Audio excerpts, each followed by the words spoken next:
As a little girl, growing up in a farm just outside of Nairobi, Kenya, I spent a lot of time wondering about the world outside.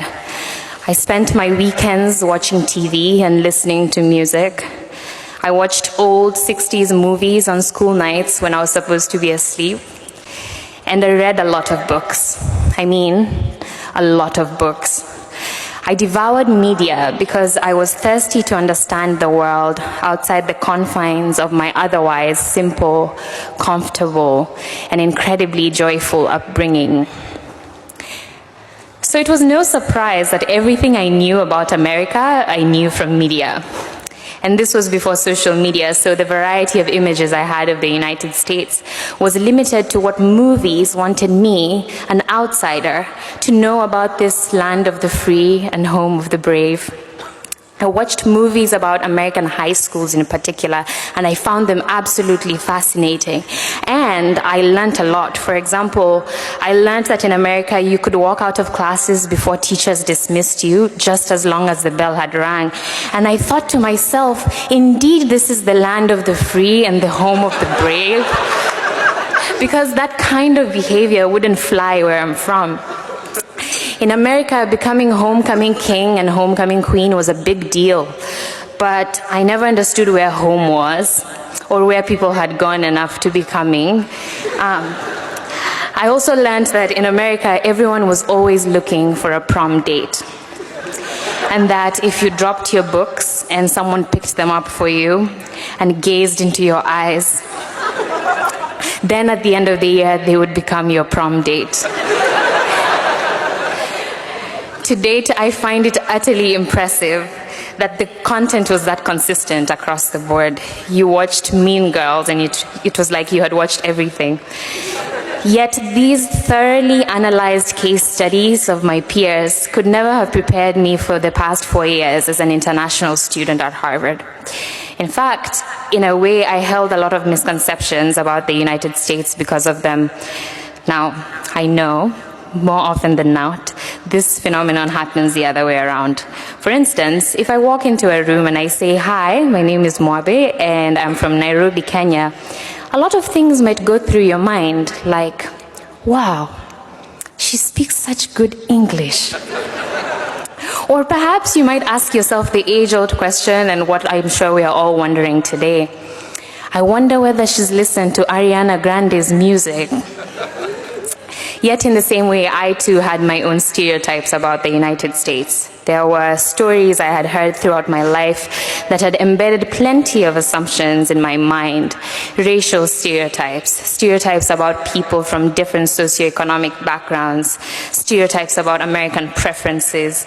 At times, I wouldn't realize I had these perceptions in my mind, but I always found myself holding on to them ever so tightly whenever I encountered something new or different that I wasn't willing to try.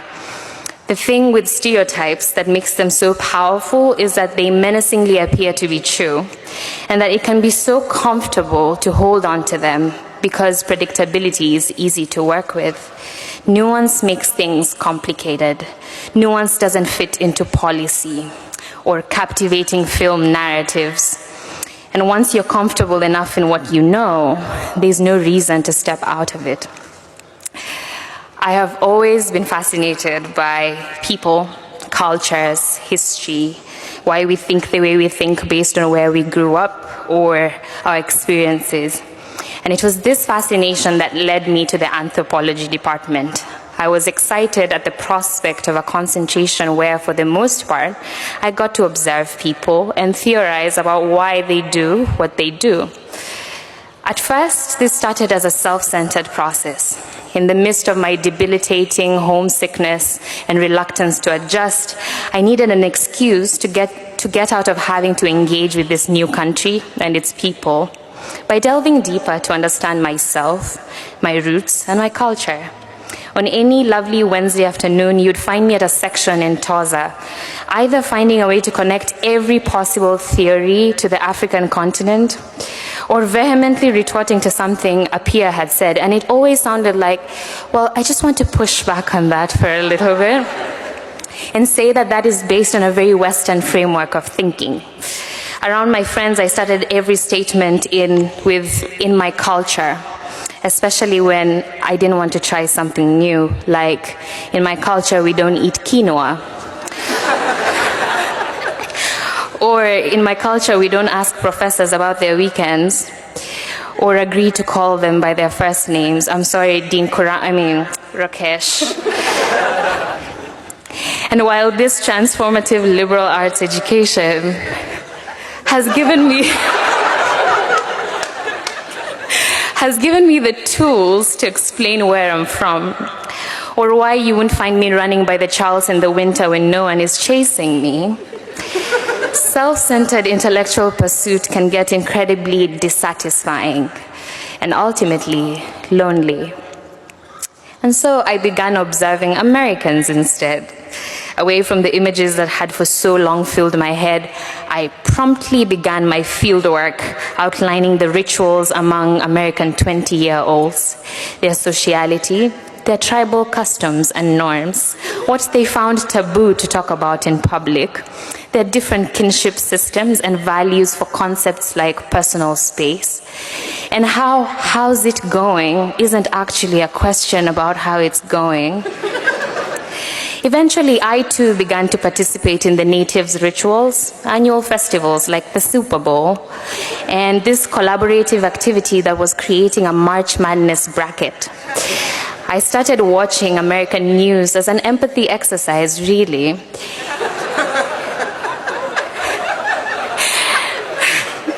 And slowly but surely, my eyes began to open to certain realities about the American experience through the lens of Harvard class of 2019 that Bring It On 1, 2, and 3 could never have taught me, not even in a million years.